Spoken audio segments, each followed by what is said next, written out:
광고 말씀 드린 대로 장로 선출을 위한 공동의회가 다음 주에 있습니다.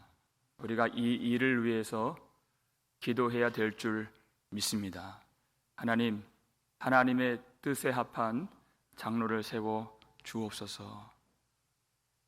이 모든 일을 주님이 주의 뜻대로 다스려 주시고 하나님 영광 받으시는 그런 일이 되게 하여 주옵소서. 여러분, 장로가 없어도 교회는 존재할 수 있습니다.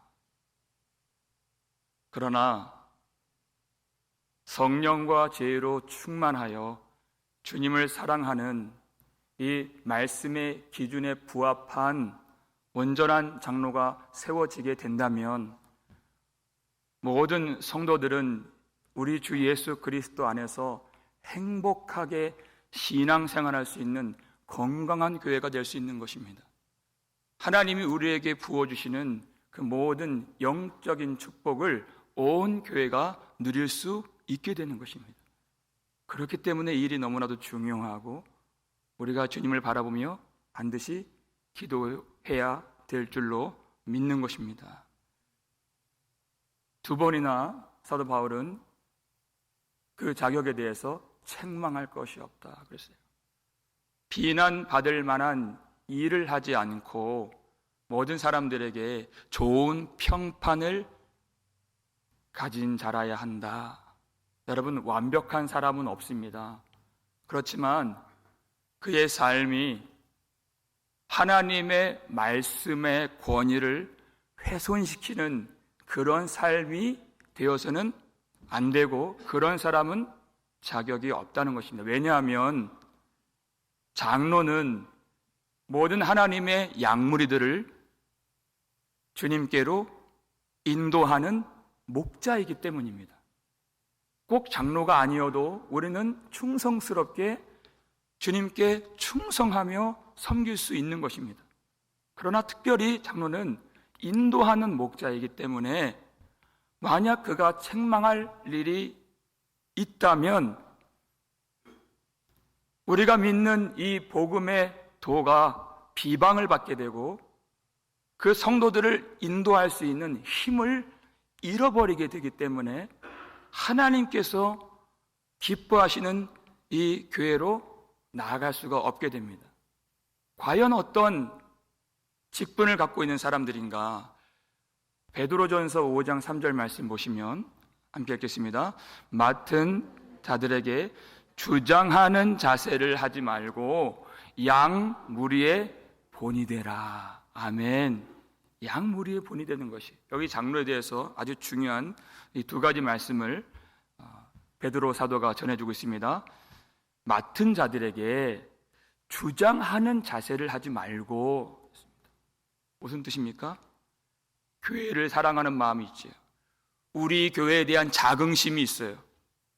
그런데 그것이 지나쳐서 그때 주인 행세를 하게 하는 사탄의 유혹에 쉽게 넘어간다는 것입니다. 이 교회의 소유권은 장로에게 있는 것이 아니라, 목사에게 있는 것이 아니라 자기 피로 이 교회를 사신 우리 하나님께 있는 것입니다. 주인 행세를 하지 말고 우리 주인의 하나님의 선한 청지기로서 양 무리의 본이 되어야 한다. 그래야 우리 주인께로 양 무리들을 인도할 수 있는, 생명의 꼴을 먹일 수 있는 그런 이 직분을 온전하게 감당할 수 있게 되는 것입니다. 여러분, 책망할 것이 없는 이란 이 말씀은 장로들에게만, 목사들에게만 해당되는 말씀이라고 여러분 생각하시면 안 됩니다.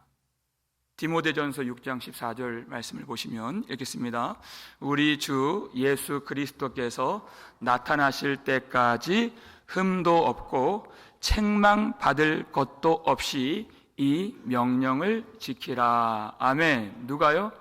사도 바울이 11절에서는 너 하나님의 사람아 그렇게 얘기했어요.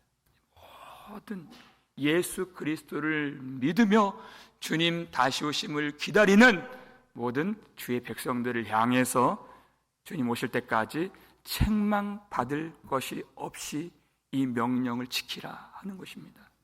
모든 성도들이 그리해야 된다면 장로들은 얼마나 더 해야 되겠느냐 하는 것이에요.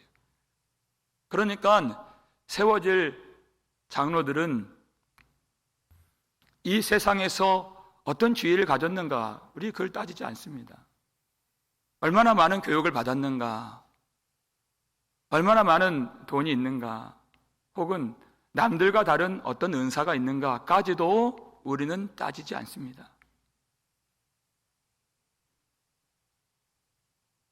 그가 양무리의 본이 되어서 이 사명을 잘 감당할 수 있는, 흠이 없는, 오직 예수 그리스도의 피로써 거듭난 새로운 피조물이 되어서 우리 주님 거룩한 성품에 참여한 사람인가, 그 신의 성품에 참여한 사람인가 한 그것이 너무나도 중요하다는 것이.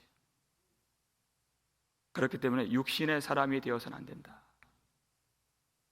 우리가 지난 시간 급히 분내지 아니하고까지 했어요. 그 뒤에 7절 하반절을 보시면 이렇게 되어 있습니다. 술을 즐기지 아니하며 구타하지 아니하며 더러운 이득을 탐하지 아니하며, 이렇게 되어 있습니다. 여러분, 왜 술을 즐기면 안 됩니까? 술을 즐기는 그 상태는 성령에 충만한 상태와 정반대가 되는 상태이기 때문입니다. 여러분, 술이 무엇인가, 성경이 뭐라고 가르쳐 주시는가, 우린 정확히 알 필요가 있습니다. 고린도전서 5장 11절 말씀을 보시면, 여러분 잘 보세요. 이 술 취함의 이 죄가 어느 것과 똑같이 하나님이 여기시는가 잘 보십시오. 읽겠습니다. 이제 내가 너희에게 쓴 것은 만일 어떤 형제라 일컫는 자가 음행하거나 탐욕을 부리거나 우상 숭배를 하거나 모욕하거나 술 취하거나 속여 빼앗거든 사귀지도 말고 그런 자와는 함께 먹지도 말라 함이라. 아멘. 그랬어요. 여러분, 음행이 아주 심각한 죄죠. 탐욕을 부리는 것, 우상 숭배하는 것, 그것과 우리 주님은 술 취한 그 죄를, 그 상태를 똑같이 여기신다는 것입니다. 그러니까 여러분, 그런 자가 있다면 출교시키라는 거예요. 장로를 세우지 말 뿐 아니라 징계하고 출교시키라. 그러니까 갈라디아서 5장 16절을 보니까 이 술 취함의 죄를 하나님이 뭐라고 말씀하시는가? 하나님의 유업을 받지 못할 죄, 하나님의 나라에 들어가지 못할 죄라고까지 말씀하셨어요. 우리가 생각하는, 우리가 관대하게 여기는 그런 것이 아닙니다. 잠언서 31장 보니까 느무엘 왕에게 느무엘아, 포도주를 마시는 것이 마땅하지 아니하도다, 그렇게 말씀하셨어요. 왜 그렇게 하셨을까요? 그것이 하나님의 법도를 잊어버리게 만들기 때문이에요. 하나님의 말씀을 잊게 만들어요. 그 술 취한 상태로는 하나님을 예배할 마음이 들지 않습니다. 하나님의 말씀을 읽고 묵상할 마음이 들어오질 않아요. 하나님 앞에 마음을 쏟고 부르짖어 기도할 마음이 들질 않고 하나님께서 우리에게 부탁하신 그 영혼들을 돌보고 섬길 그 마음이, 그 거룩한 생각이 들어오질 않아요. 여러분, 그 술 취함 때문에 그 귀한 영혼이, 그 가정이 파멸에 빠지고 망하게 되는 것을 우리가 얼마나 많이 봅니까? 하나님이 그 죄를 얼마나 미워하세요. 그 술 취함의 죄와 연결되는 것이 구타하는 것입니다. 구타하지 아니하며 그랬어요. 어떤 경우에도 용납될 수 없는 행위인 것입니다. 술 취하는 것이나 구타하는 것이나 우리가 성령을 받고 성령께서 성령의 열매를 거두게 하실 때 반드시 절제라는 열매를 거두게 하십니다. 그 자기 통제력이 없는, 자기 자신도 다스리지 못하는 사람이 어찌 이 거룩한 교회 온 양 무리들을 다스릴 수 있겠는가? 성령의 열매를 거두는 사람이어야 이 교회를 온전히 다스릴 수가 있다. 다른 사람을 해하고 내 혈기가 일어나서 폭언을 붙고 폭행하는, 여러분, 그 일은 용납될 수가 없습니다. 반드시 성령께서 주시는 절제와 인내와 온유함으로 자기를 다스릴 수 있어야 되는 것이에요. 심지어는 교회를 너무나도 사랑하기 때문에 교회를 비방하거나 아니면 교회를 어렵게 하거나 하는 그런 일들을 볼 때 우리가 분노가 일어날 때가 있어요. 그럴 때에도 절제와 인내와 온유로서 성령께서 그 교회를 다스려 주시도록 성령을 의지해야 되는 것입니다. 여러분, 디모데후서 2장 24절, 25절 말씀 보시면 그 말씀이 나옵니다. 읽겠습니다. 주의 종은 마땅히 다투지 아니하고 모든 사람에 대하여 온유하며 가르치기를 잘하며 참으며 거역하는 자를 온유함으로 훈계할지니 혹 하나님이 그들에게 회개함을 주사 진리를 알게 하실까 하며. 아멘. 그랬어요. 주의 종은 다투지 않습니다. 어떤 갈등이 있고 거룩한 분노가 일어날 때에도 결코 논쟁하지 않습니다. 변론하지 않습니다. 그것 자체가 내가 지금 진리를 따르고 있지 않다는 것을 드러내 보여주는 일이에요. 진리를 따르는 사람들은 내 혈기가 일어날 때에도 윽박지르지 않고 어떻게 합니까? 온유하게 훈계할지니. 그랬어요. 온유함으로 훈계할지니. 온유한 심령으로 하나님이 주신 말씀을 가지고 그를 훈계하면 그 영혼을 회개케 하시고 진리로 이끌어 주시는 분은 성령 하나님이 되신다는 것입니다. 그러니까 혈기라고 하는 것은 나와 그 상대방을 사탄의 종 되게 만드는 것이고, 온유함이라고 하는 것은 나도 회개케 만들고 그 사람도 회개케 만드는 하나님의 도구요 성령의 열매인 것입니다. 이 교회 안에 반드시 필요한 것이에요. 그리고 또 어떤 사람입니까? 더러운 이득을 취하지 않는 사람, 이렇게 얘기했어요. 여러분, 돈이 있는데 이 돈이 더러운 돈이 있습니다. 언제 이 돈이 더러워집니까?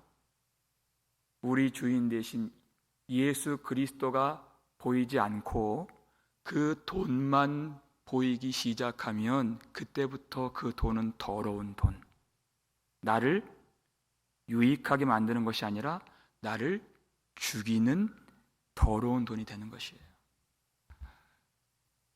하나님께서 가나안 땅을 들어가게 하실 때 그들의 힘으로 이길 수 없는 여리고 성을 이기게 하셨습니다. 하나님의 은혜죠.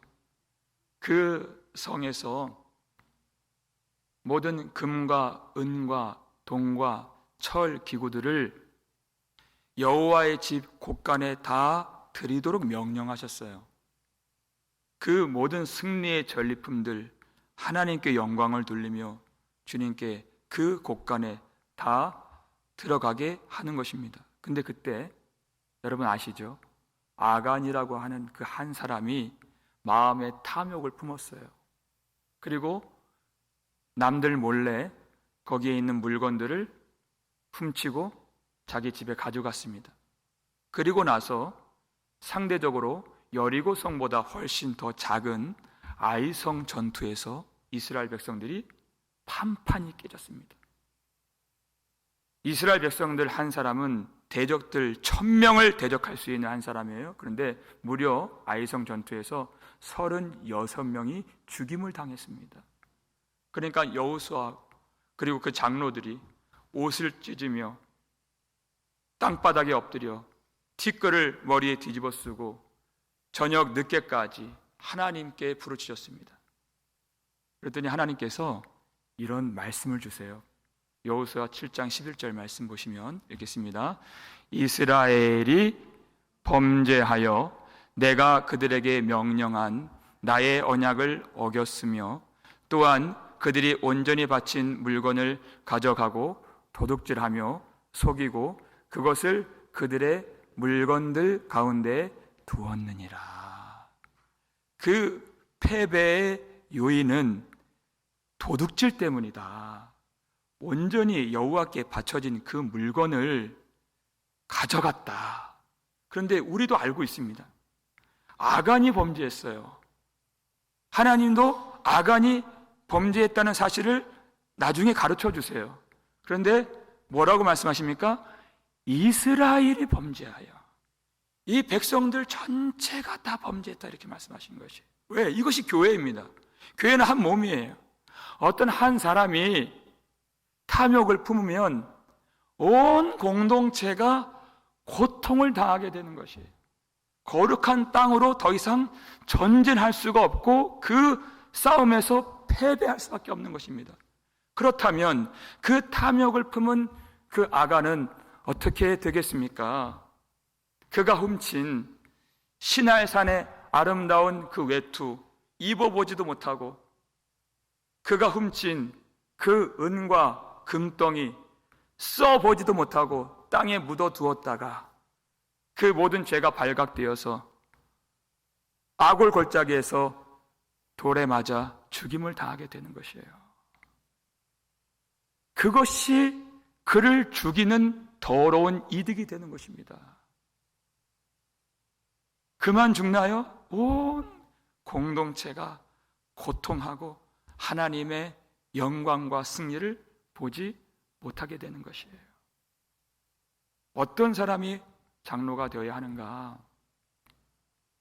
우리가 돈으로 사는 것이 아니라 하나님의 보호하심, 하나님의 은혜로만 살 수 있다는 진정한 믿음의 고백이 있는 사람, 그 삶이 나타난 사람만이 되는 것이에요.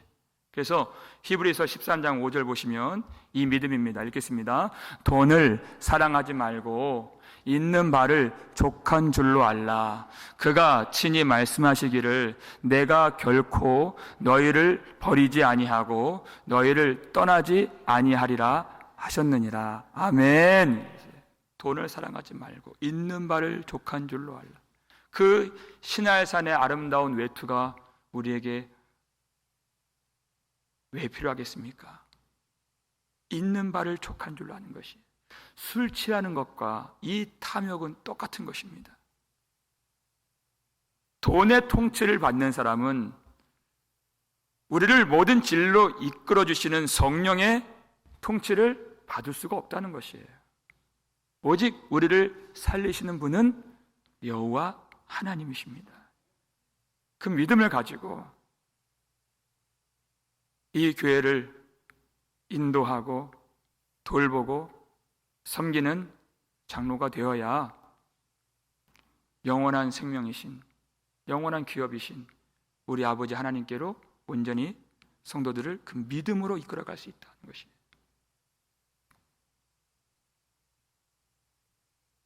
우리가 또 이 믿음이 있어야 우리에게 주신 재물을 하나님의 거룩한 그 선한 사업을 위하여 쓸 수 있는 그런 사람이 됩니다.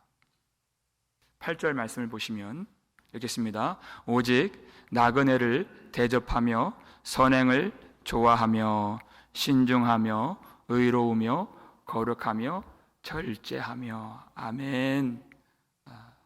오직 나그네를 대접하며 그랬어요. 여기서 나그네란 당시에 많은 신자들이 핍박을 당하고 집을 잃고 직업을 잃고 유리 방황하게 되는 일이 많이 있었는데, 그들을 품어주고 그 거처가 없는 자들에게 안식처를 제공해주는, 그것을 대접이라고 말하는 것입니다.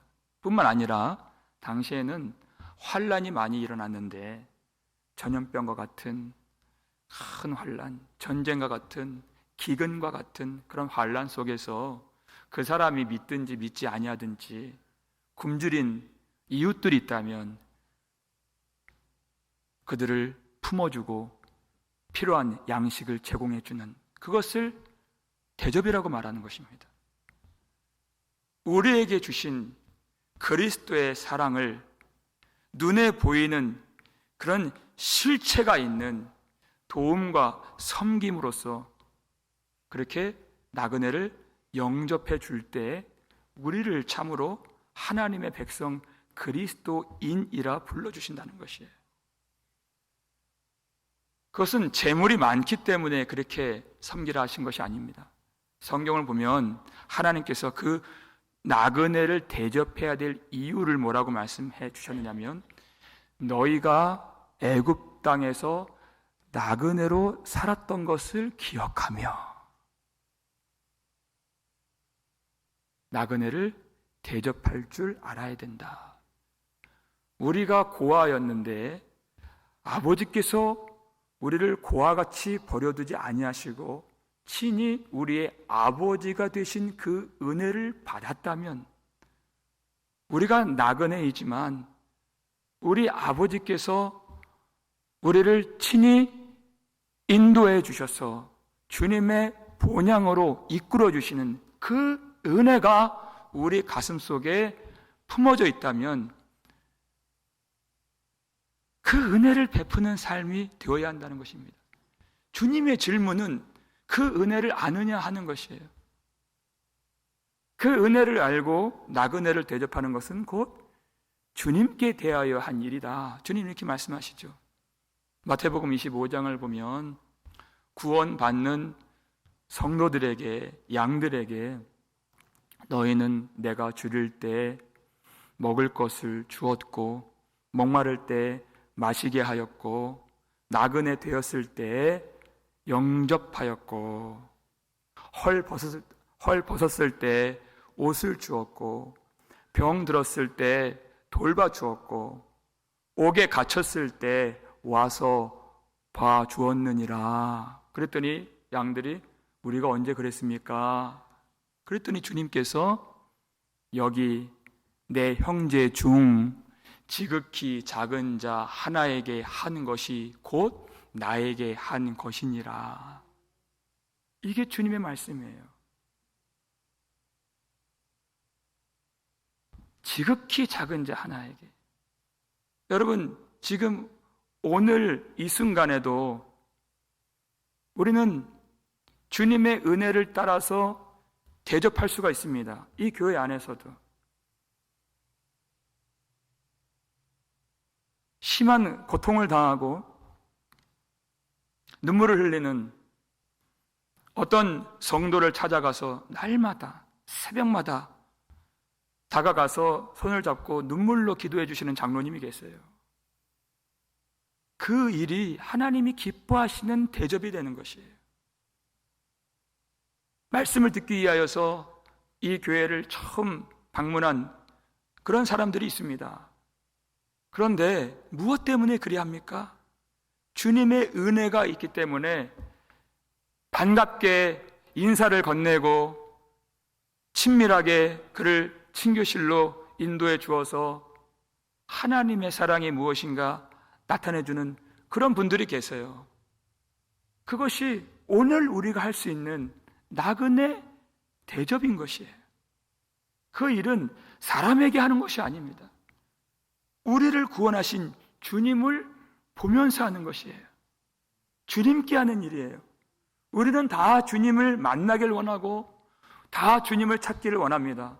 어떻게 주님을 경험할 수가 있습니까? 요한 3서 11절 말씀 보시면 이런 말씀이 있어요. 읽겠습니다. 사랑하는 자여, 악한 것을 본받지 말고 선한 것을 본받으라. 선을 행하는 자는 하나님께 속하고 악을 행하는 자는 하나님을 배웁지 못하였느니라. 아멘. 선한 것을 본받고 선하신 예수 그리스도를 따라가면서 선을 행하는 자는 날마다 그는 하나님 안에서 하나님의 영광을 볼 수 있는 그 은혜를 누리는 것입니다. 그런데 그 마음이 들지 않아요. 왜? 하나님의 은혜가 없기 때문에. 그러면 하나님을 만날 수가 없는 것입니다. 우리에게 다가오는 이웃들, 그 고통과 신음과 눈물을 갖고 사는 그런 성도들, 그 성도들에게 우리가 선을 행하며 우리에게 주신 그 은혜를 베풀며 사랑을 전하면 하나님이 날마다 우리에게 풍성한 더 큰 사랑을 부어주시고 하나님을 만나게 하시고 하나님의 은혜 가운데 머물러 살 수 있는 놀라운 축복을 누리게 될 줄을 믿으시길 바랍니다. 정말 중요한 말씀이 있어요. 어떠한 자가 교회 리더가 될 수 있는가? 마지막 9절 말씀 보시면 읽겠습니다. 믿은 말씀의 가르침을 그대로 지켜야 하리니 이는 능히 바른 교훈으로 권면하고 거슬러 말하는 자들을 책망하게 하려 함이라. 아멘.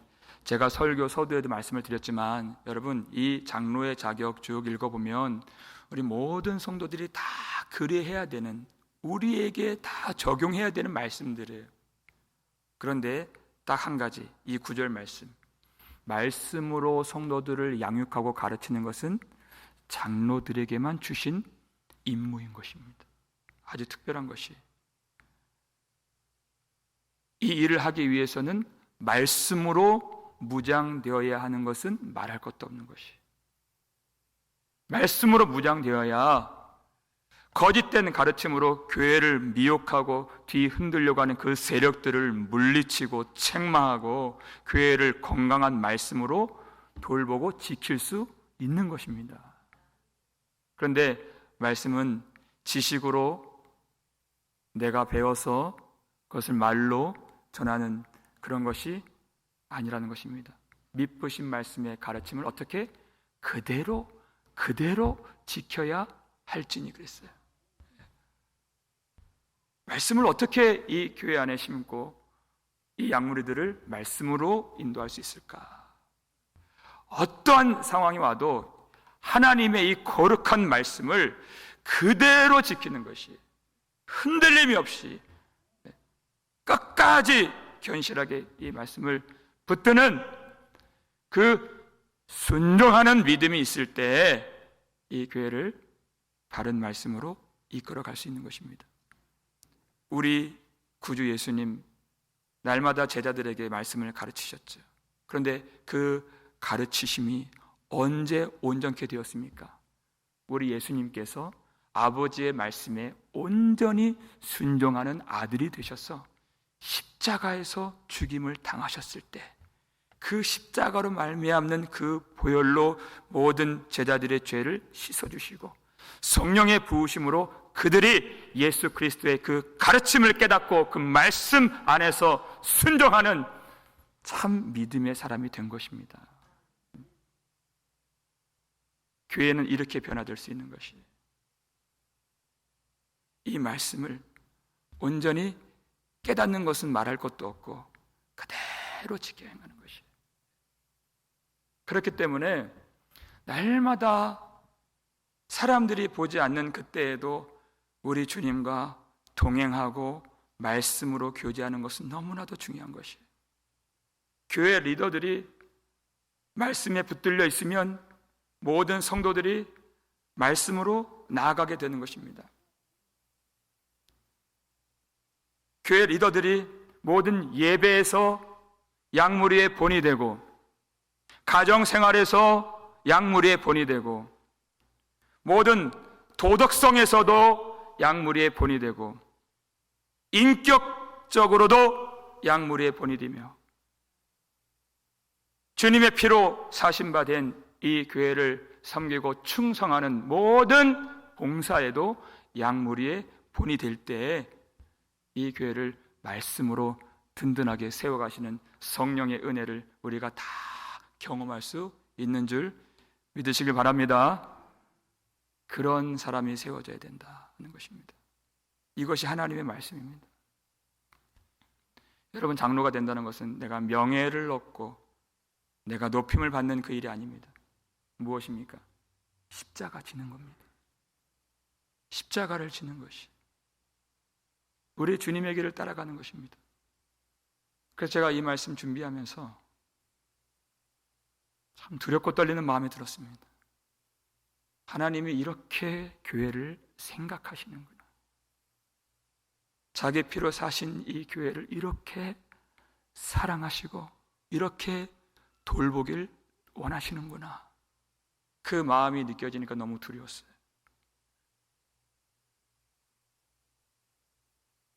오직 주 예수 그리스도 십자가의 은혜가 충만하여서 그 십자가의 보혈로 온전히 새로운 피조물이 되어서 주님의 마음과 주님의 성품과 주님의 믿음으로 이 교회를 돌볼 사람을 주님이 그토록 원하신다는 것입니다. 그런데 두려움만 드는 것이 아니라 참으로 감사한 마음이 들었습니다. 우리 교회에 참 좋은 장로님들이 많이 계세요. 저는 장로님들하고 회의하는 그 당일 시간 너무나도 행복합니다. 장로님들하고 같이 머리 맞대고 교회를 섬기고 일할 때 너무나도 기쁘고 너무나도 즐거워요. 저는 교회만 있으면 우리 장로님 너무 좋아 이렇게 말하고 다녀요. 당회하고 나면 우리 장로님들 너무 좋아. 그 내용은 얘기하지 않죠. 우리 장로님들 너무 좋아. 여러분, 이게 행복한 교회입니다. 좋은 장로님이 세워지면 온 교회가 행복해지는 것이에요. 그래서 우리 기도해야 됩니다. 하나님, 하나님의 뜻에 맞는 거룩한 장로를 세워 주시옵소서. 하나님의 말씀에 부합한 장로가 세워짐으로써 온 성도들이 기쁨을 누리게 하여 주시옵소서. 이 일로 말미암아 온 교회가 말씀으로 세워지고 성령의 은혜로 충만케 채워 주시옵소서. 하나님께서 이 기도를 들어주셔서 이 일로 하나님 영광을 받아주시고 우리가 앞으로 더 큰 하나님의 영광 안에서 새롭게 도약하고 귀하게 쓰임받는 행복하게 주님 섬기는 모든 성도들 온 교회 될 수 있기를 주의 이름으로 축원합니다.